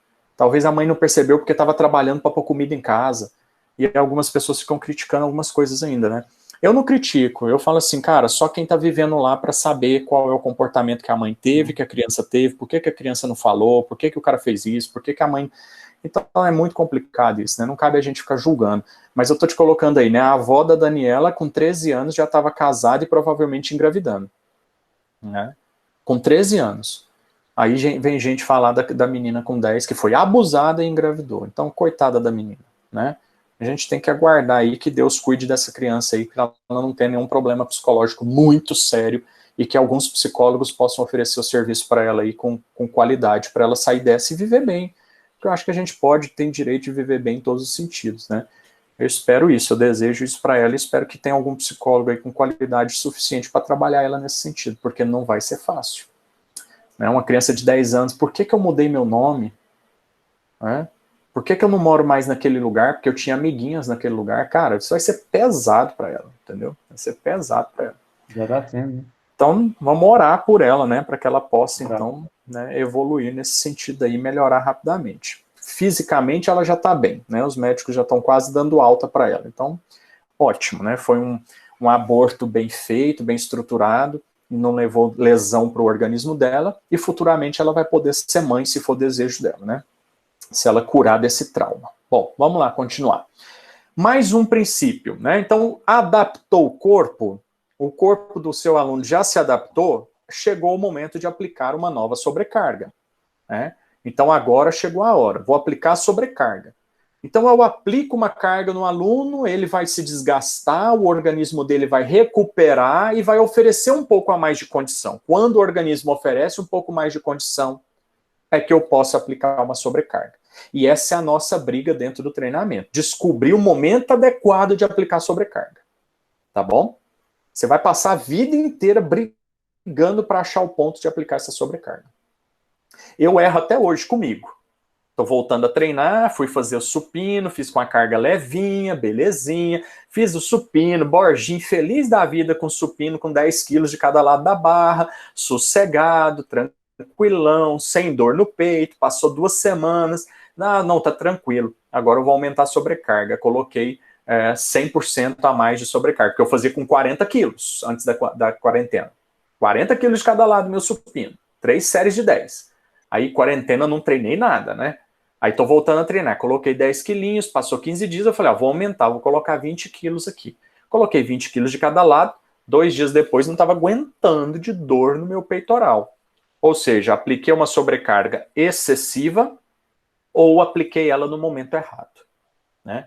Então, quando aplicar essa sobrecarga, vai ser a nossa briga dentro da educação física, dentro do treinamento o tempo todo. Ou você faz testes quantitativos para você determinar o momento de aplicar sobrecarga, né? Ou você vai errar fazendo isso no teste, erro e acerto, tá bom? Então, com base no fenômeno da assimilação compensatória, né, o meu organismo ele reage àquele estímulo, se adapta àquele estímulo e me oferece um pouco mais de condição, tá bom? para uma carga de trabalho um pouco mais extensa. Então, eu sempre deixo um desenho aqui para você, ó, um gráfico. Eu sempre coloco esse gráfico em provas, tá bom? Vou falar de novo, Vitor, presta atenção. Eu sempre coloco esse gráfico em provas. Você entendeu? Acho que ele não entendeu. Mas você escutou. Né? Você vai ter prova. E eu estou falando que eu sempre coloco esse gráfico em provas. Mais claro, impossível. Não, é possível, Daniela. É assim, ó, vai cair na sua prova. Anotou aí? Vai cair esse gráfico na sua prova. Você tem que entender esse gráfico. Porque ele é o conceito, é o esquema do princípio da sobrecarga. Vou riscar e apagar ele aqui o tempo inteiro. O que eu estou dizendo para você? Estou dizendo para você o seguinte. Nesse ponto aqui, ó, que está com a seta amarela, é o ponto de início do treinamento do meu aluno. Tá bom? Apaguei aqui. Nesse ponto aqui, ó, é o ponto de início de treinamento do meu aluno. É aqui que eu vou aplicar a sobrecarga. Tá? Então, eu estou olhando para baixo, não vou olhar para a tela, porque eu preciso olhar onde eu tenho que botar o laser aqui, tá? Para você visualizar aí na tela. Então, esse pontinho, essa setinha amarela, é isso aqui, ó. É o ponto para aplicação de sobrecarga. Aqui é um ponto. Meu aluno está treinando. Esta linha verde que você está vendo aqui é o ponto inicial, a condição física inicial do meu aluno. Aplico a carga de trabalho, consequentemente, o que vai acontecer com o meu aluno? Vai ocorrer um desgaste do organismo dele, e o organismo, com o tempo, vai tentar se recuperar, voltando aos patamares iniciais. Presta atenção no gráfico. Você aplica uma sobrecarga, você tem uma condição inicial de treino, você monta o treino do seu aluno e começa a treinar. E o corpo dele vai se desgastando, vai se desgastando, vai se desgastando. E começa a restaurar. O corpo dele começa a se recuperar. O corpo dele se recupera e se adapta. Ou seja, volta às condições iniciais. E o corpo fala assim, ei, dá uma volta no areião todo dia às 17 horas? Não. Esse cara todo dia faz isso. Vamos fazer o seguinte, estou me desgastando à toa, vou dar um pouco mais de condição para ele. Aí o corpo aumenta a capacidade. Ou seja, ele compensa aquele desgaste que eu estou tendo. Esse processo, que está marcado por essa seta aqui, ó, é o período de restauração ampliada. Ou seja, é o período de supercompensação. Alguns autores chamam de supercompensação. Então, o que estava acontecendo? Meu corpo sofreu um estímulo, se desgastou e restaurou. Aí o meu corpo supercompensa. Então, em vez de ter capacidade, energia, de apenas conseguir dar uma volta no areião, meu corpo foi lá e fez o quê? Supercompensou. Ele fez uma compensação, falando, não, uma volta, vou dar a capacidade dela fazer uma volta e meia, 2 voltas. Então ele me assimila a uma volta e me dá uma compensação. Eu falo assim, eu vou dar a capacidade dele aqui, eu vou dar ATP para ele, eu vou dar energia, eu vou dar capacidade para ele fazer uma volta e meia. Agora, eu cheguei em um outro patamar, agora eu estou aqui, ó. Esse é o ponto ideal de aplicação de nova sobrecarga. Quando eu atingi o ápice dessa supercompensação, dessa restauração ampliada. Quando eu atingi esse ponto, é o ponto de aplicar nova sobrecarga. Aí eu treino, meu corpo desgasta no gráfico, aí ele restaura, e eu volto aos patamares iniciais. Desse inicial aqui. Tá entendendo? Desse inicial aqui. E aí ele vai lá e faz o quê? Restaura ampliado de novo, me dá nova capacidade. Ou seja, gente, a minha capacidade de crescimento saiu daqui, passou para cá, passou para cá. Então eu tive uma evolução. O meu nível inicial de treino agora é outro. Borginho, eu não sei muito bem isso aí eu apliquei uma carga um pouco antes do ponto máximo. Aí o corpo começou a restaurar de novo, eu apliquei uma carga um pouco antes. O que acontece? Ué, a evolução ela é menor. Enquanto eu poderia atingir esse ponto aqui de evolução, eu estou atingindo este ponto aqui de evolução. Então, se eu falo para o meu aluno assim, ó, você vai perder 15 quilos com o treino, e eu aplico a carga no momento errado, o que vai acontecer? Ele vai perder 7 quilos com o treinamento. Se eu falo para ele que ele vai ganhar 15 quilos de hipertrofia, ele vai ganhar 7 quilos de hipertrofia, porque eu estou aplicando carga no momento errado. Um pouco antes do ponto ápice de supercompensação. Mas ele está crescendo. E aí, Borginho, como é que eu faço para saber quando o corpo já restaurou essa sobrecarga, né? A pergunta da Milena, eu já ia fazendo a pergunta aqui, ó. E aí, Borginho, como é que eu faço para saber que ele atingiu a supercompensação? Que eu possa aplicar essa nova sobrecarga? De maneira subjetiva ou de maneira objetiva? Testes. O que você está querendo avaliar? O que você está avaliando para saber que ele melhorou? Né? Como saber que eu vou para o próximo ponto? Avaliando, avaliando e avaliando. Por isso que eu pergunto toda vez aqui, Milena, na hora que eu termino um princípio, eu pergunto assim, gente, ficou alguma dúvida? Porque a minha pergunta é uma avaliação. Ela é subjetiva. Eu não estou fazendo uma pergunta, você respondendo e eu corrigindo. 1.5. Não, eu estou fazendo uma pergunta, uma avaliação subjetiva. Pessoal, ficou alguma dúvida? Aí ficou uma dúvidazinha desse tamanhozinho, você deixa passar para frente. Lá na frente ela fica desse tamanho aqui. Então, se na primeira mudança de treinamento que eu tenho, eu não avaliar corretamente e perder isso, lá na frente eu perco mais isso, lá na frente eu perco mais isso. Em vez de perder 15 quilos do meu aluno, ele perde só 5. Em vez dele hipertrofiar com 10 quilos, ele hipertrofia com 3 quilos. Porque as minhas avaliações, elas foram mal feitas, mal estruturadas. Tá certo? Professor, Pode falar. por exemplo, aqui, eu agora que estava nesse período de quarentena, eu tentei dar uma mudada na alimentação e comecei a fazer exercício. Comecei todo dia a correr 8 quilômetros, numa questão de tempo, por exemplo, a 45, 47 minutos. Só que eu vim mantendo isso 2, 3 meses, sempre nesse mesmo treino. Consegui perder bastante peso, só que agora estabilizou. Não estou perdendo mais peso, com a mesma alimentação e fazendo o mesmo exercício todo dia. Então quer dizer que diminuiu a queima de caloria, eu tenho que dar uma intensidade maior, então. Aí tem várias formas de você mudar. Significa que seu corpo se adaptou. Entendi. Significa que seu corpo se adaptou a esse processo, aí o gasto calórico já não vai ser mais tanto, porque ele já sabe quanto de caloria você vai gastar. Uhum. Né? Se brincar, Leriot, se você correr no mesmo horário, se você falar assim, eu corro todo dia às 17 horas, quando vai chegando às 17 horas, você já está ansioso, você está inquieto pela casa. Todo dia no mesmo horário. Sua temperatura já está subindo, você já está começando a transpirar, sua frequência respiratória ela começa a aumentar, porque o seu cérebro já fala assim, ó, 17 horas está chegando, esse cara vai começar a correr, já dá uma aquecidinha aí. Sempre no mesmo horário mesmo. Então você já começa a sentir, naquele horário você já fica ansioso, você já fica agoniado, você já está calçado antes da hora, você já está preparado antes da hora, o seu corpo já está aumentando as questões antes do seu treino acontecer. Tá entendendo? Porque ele precisa disso, porque você vai treinar. Isso, né? Entendi. Entendeu? Então tem que dar estímulos diferentes também agora. Aí você pode ou fazer HIIT, tiros, eu comecei a fazer aumentar a agora distância. circuito de manhã, aí eu continuei correndo na parte da tarde, né?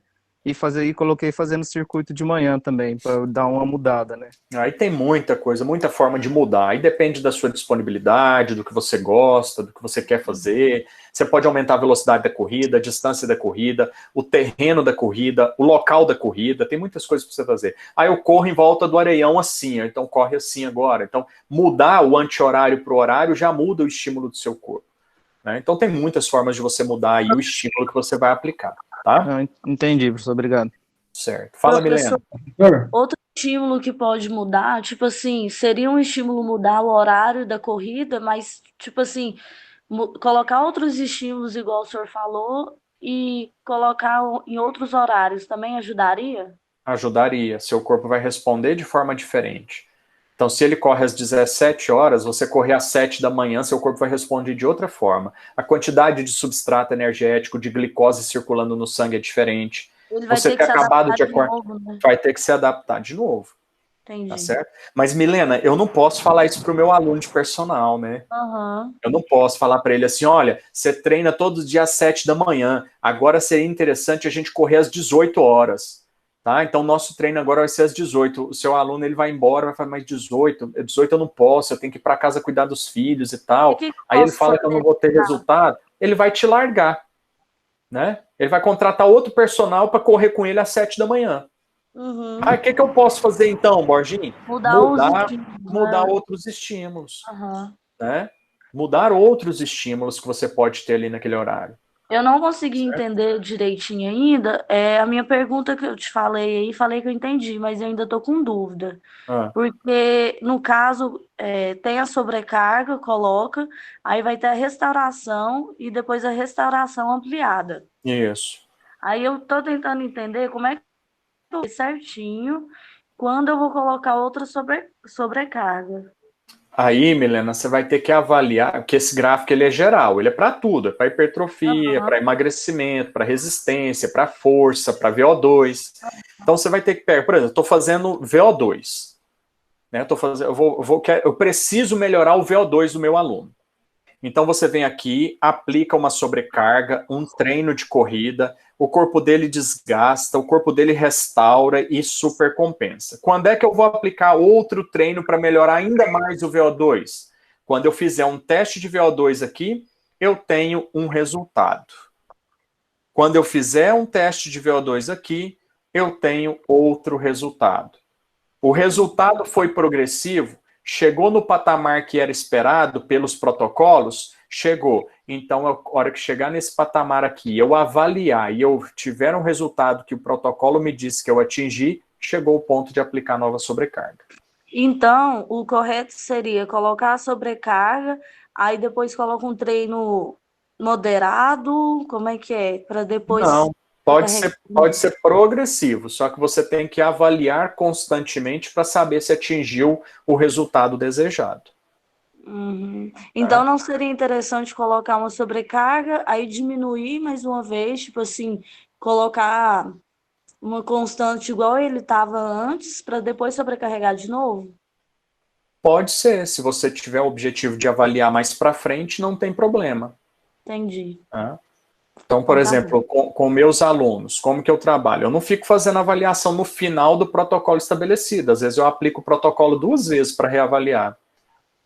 Entende? Então Uhum. eu vejo que ele está desconfortável ainda no final do protocolo estabelecido. O protocolo estabelecido era 4 semanas de treino, 3 vezes na semana. Eu montei o protocolo, olhei tudinho lá, eu peguei um protocolo pronto, e no final das 4 semanas, o cara ainda está sentindo, ainda está muito ofegante, a frequência cardíaca ainda está mais alta do que deveria.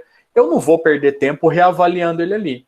Eu reaplico o protocolo, tomando mais cuidado nos detalhes do protocolo, e vou reavaliar depois de mais 4 semanas.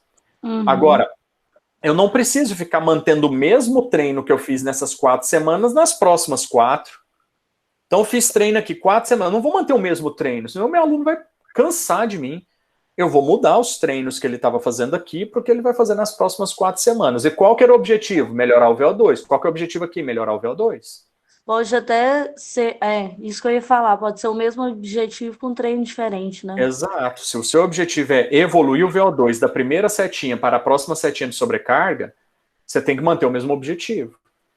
Tá Uhum. certo? Porque senão você não vai atingir o objetivo. Aí você muda o objetivo, aí você vai perder, porque ele não vai evoluir. Então, se ele não adapta, não adianta querer aplicar sobrecarga. Tá? Olha o que Entendi. acontece se eu aplicar a sobrecarga antes da hora. Olha o que acontece se eu aplicar a sobrecarga antes da hora. Olha aqui. Né? Olha esse slide aqui. Olha o que acontece. Opa, voltou sem querer aqui. Peraí, pessoal. Olha o que acontece aqui, ó, ao aplicar uma sobrecarga antes do momento de restauração. Olha só qual era o patamar inicial dele. Olha onde eu apliquei a sobrecarga. Percebeu? Entendi.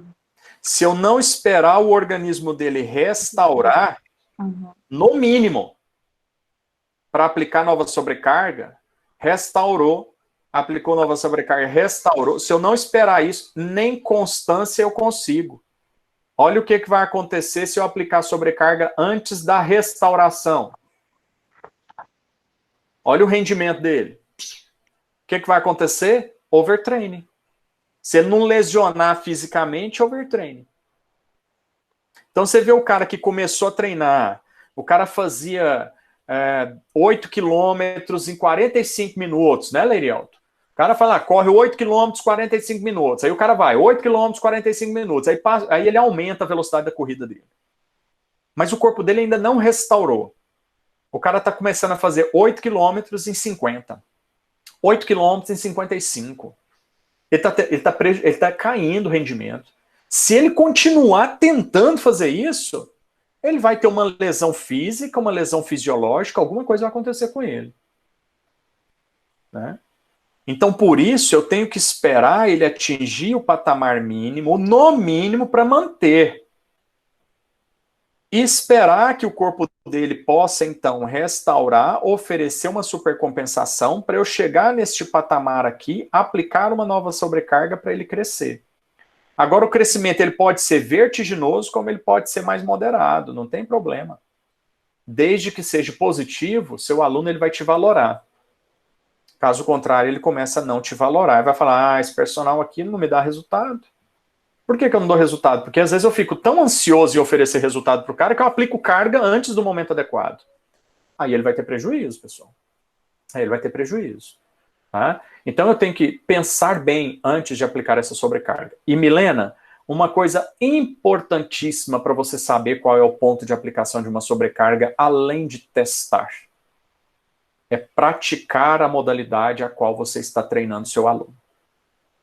É isso, verdade. Tá? Eu falo isso em toda aula, toda aula. E aí eu postei a frase ontem ainda no Instagram, indicada pelo nosso amigo aí, o Vitor Hugo Freitas, né? Que foi a da excelência. Né?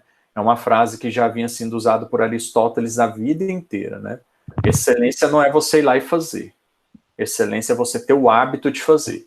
Então o Leirielton pode muito bem pegar e falar assim, hoje eu vou fazer 8 quilômetros em 40 minutos, não em 45, em 47, vai ser em 40. Hoje ele pode fazer. Aí ele fala, eu fiz ontem, hoje eu também consigo. Amanhã eu também consigo. Aí ficou uma semana tentando fazer 8 em 40. Vai chegar um ponto que ele vai fazer 8 em 50 e vai falar assim, mas como que eu não estou conseguindo mais fazer em 40? E vai só para baixo, porque ele só quer fazer em 40. E ele não entende que o corpo dele precisa restaurar primeiro, recuperar para aplicar nova sobrecarga. Então essa adaptação de média duração, pode acontecer depois de 1 mês, de 2 meses, de 3 meses, fazendo 8 quilômetros em 45. Depois de 3 meses é que ele vai conseguir fazer 8 em 40. Porque o corpo dele vai demorar a restaurar e oferecer um pouco a mais de condição. E como é que ele vai saber isso? Praticando. Não adianta eu querer fazer uma coisa com o meu aluno e eu não colocar isso em prática comigo. Porque eu não vou saber quais são as respostas agudas que o meu corpo oferece. As acomodações, as adaptações de curta duração. Quando eu perceber quais são as adaptações de curta duração que o meu corpo oferece, praticando aquela modalidade, eu vou, a hora que o meu aluno fala, nossa, isso é assim, estou sentindo tal, aí eu falo, essa já está deixando de ser uma adaptação de curta duração e está começando a ser uma adaptação de média duração. Então, Milena, para você chegar na excelência, você tem que ter o hábito. E mesmo assim, você ainda corre o risco de errar. Tá certo? Então, pratique, pratique, pratique, pratique. Perceba em você o que acontece. Não queira passar um HIIT para o aluno sem nunca ter feito um HIIT. Eu vejo isso acontecer demais aí na sala. O cara passa um HIIT e fala, esse HIIT está errado. Eu acho que esse cara nunca fez um Tabata na vida. Né? Só leu como é fazer um Tabata. Aí vai lá e quer, né, receita de bolo. Me dá uma receita de bolo aí que eu vou fazer. Opa, se você nunca fez o bolo, seu primeiro bolo pode não ser tão agradável assim. Agora, fazendo bolo, você vai virar a Maria da Paz da vida e vai ter um bolo excelente que vai ser comprado por muitas pessoas. A nossa prática de personal é assim também. Tá certo, menina? Tá certo. Obrigada. Professor, Fala, Vitor. Já vou você responder o Ian. Pode falar. você disse que a gente, né, para avaliar a supercompensação, vai ter duas maneiras, né, de subjetiva ou de maneira objetiva. Qual que seria a diferença entre elas? A diferença é que, subjetivamente, ela depende da sua experiência. Como você avalia isso? Entendeu? Como você coloca o conceito disso, daquele resultado no treinamento? Por exemplo, Vitor, a partir do momento que eu estou explicando o princípio da adaptação ou da sobrecarga e você me coloca uma questão, você me faz uma pergunta e eu respondo ela positivamente para você, eu avalio subjetivamente que você entendeu o princípio. Você pode ter entendido ele muito bem, ou você pode ter entendido ele um pouco bem, com ainda algumas falhas, nem no padrão, nem acima do padrão, um pouco abaixo do padrão. Então, você entendeu ele no padrão, é que você entendeu o conceito e a aplicação que eu fiz. Quando você entende acima do padrão, é que você entendeu ele no exemplo que eu fiz e você ainda colocou em outro exemplo na sua vida. Quando você entende abaixo do padrão, é que você entende o conceito, mas não conseguiu perceber a aplicação nem da que eu fiz. Mas você entendeu o conceito. Mas você não conseguiu visualizar o exemplo que eu dei. Então você entendeu abaixo do padrão. Então você tem, eu estou subjetivando aqui para você, qualificando, abaixo do padrão, no padrão e acima do padrão. Então quando você avalia subjetivamente, é quando você faz isso. É a sua percepção daquilo que o aluno está te oferecendo como resposta. Então se eu achar que o Lady Elton fazer 8 quilômetros em 43 minutos tá bom, é uma avaliação subjetiva. Porque ele não quer ser maratonista, ele só está treinando para a saúde. Então, a hora que eu avalio ele subjetivamente, ele fala assim, Borginho, eu estou fazendo 8 km em 43. Eu falo, tá bom agora tá bom. Vou aplicar uma sobrecarga. Então, a hora que eu chego nesse patamar, e eu mantenho esse patamar, aí eu consigo crescer aquele patamar. Evoluir. Então, isso é subjetivo. Tá? Objetivo é quando você vai lá, avalia e quantifica aquele resultado. Então, por exemplo, eu vou avaliar o VO2 do Lady Elton. Eu não quero saber se ele está correndo 8 km em 42. Eu quero saber quanto está o VO2 dele agora, porque o próximo treino eu vou precisar chegar a 90% do VO2 máximo dele. Então eu vou lá, Lady Elton, fiz uma avaliação inicial de VO2. O Lady Elton treinou, eu vou lá e faço outra avaliação de VO2. Aí o Lady Elton, na avaliação do VO2 que eu fiz, no teste de VO2 que eu fiz, ele chegou a 40 litros de oxigênio por quilograma A-1. Aí eu falo, vou lá na tabela para praticantes e vejo que para o Lady Elton, sexo masculino, na idade do Lady Elton, 40 litros de oxigênio por quilograma A-1 é muito bom.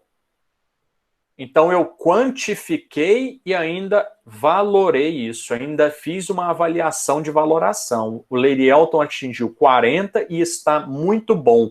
Chegou o momento de aplicar uma nova sobrecarga. Essa aplicação de nova sobrecarga agora tem o objetivo de pegar o Lady Elton do muito bom e chegar a excelente, porque ele quer correr uma maratona, então tem que ter um VO2 excelente para a idade dele. E o nível que ele quer. Né? Então posso fazer uma maratona sem pretensões, vou fazer uma maratona em 3 horas e meia, ou o Lady Elton não, ele quer fazer uma maratona em 2 horas e 40 minutos, 10 minutos acima do profissional. Ou ele quer fazer uma maratona, e aí eu vou valorando e jogando o VO2 dele para chegar naquele patamar. Então eu preciso avaliar, quantificar e valorar para chegar naquele ponto que eu desejo. Isso é ser objetivo, quantitativo. Eu preciso disso. Que é o que muita gente faz, né? Dentro da educação física. Ah, você está com 10% de gordura, você tinha que ter 8,5% de gordura. Aí o cara treina, sofre, come mal, ou come demais, ou sofre para comer, para sair dos 10% e chegar nos 8,5%. Aí a hora que você olha a foto dele dos 10% e de 8,5% não mudou nada. Mas ele vai subir no fisiculturismo, então de 10% para 8,5% faz muita diferença no fisiculturismo, a hora que ele secar e desidratar. Porque a hora que esse cara desidratar, que a pele ficar, pele, músculo, 1,5% de gordura faz muita diferença. Mas é um cara que não vai subir no palco de fisiculturismo. Então, de 8,5% para 10%, qual é a diferença? Esteticamente você não vê nada, porque o cara está hidratado. Então não faz muita diferença. E ele vai sofrer tanto para comer para chegar em 8,5%. Será que vale a pena? Lady Elton, você quer isso? Quero. Ah, então sofre para comer e chegar em 8,5%. Porque ele quer postar no Instagram que ele tem 8,5%. Aí ele posta foto com 10%, posta foto com 8%. Aí você não vê diferença. Porque ele está hidratado. Né? O fisiculturista desidrata para subir no palco. Aí faz muita diferença.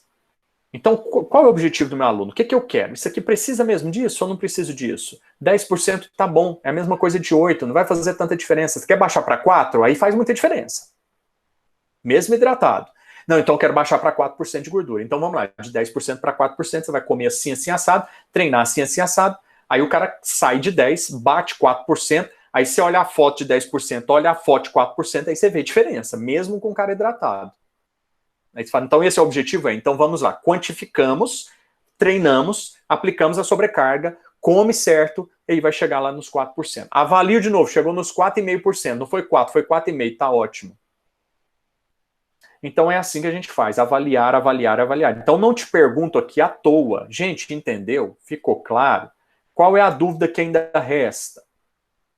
Então eu quero saber o ponto ideal de aplicar a nova sobrecarga, eu tenho que fazer um teste, ou então faço isso de forma subjetiva. De teste, eu vou ser fidedigno ao máximo. Depende do teste. Tem testes que não são tão fidedignos. Então, por exemplo, vou avaliar o VO2 do Lady Elton. Eu faço uma ergoespirometria. Eu fiz um teste fidedigno. Se eu faço um teste Cooper, é um teste indireto. Não é tão fiel. Mas eu tenho um resultado quantitativo. Agora, subjetivamente, é muito pior. Né? Nesse sentido, tá? O Ian fez uma de alto pergunta. rendimento, então, eu posso dizer que a avaliação objetiva é essencial. Essencial. É essencial. Não tem jeito de você levar o cara ao alto rendimento sem as testagens fidedignas. Tá? Tenho que avaliar de forma fiel. Senão eu não vou conseguir atingir o resultado. Tá? O grande problema da periodização hoje é isso. Os caras fazem uma periodização, mas não avaliam.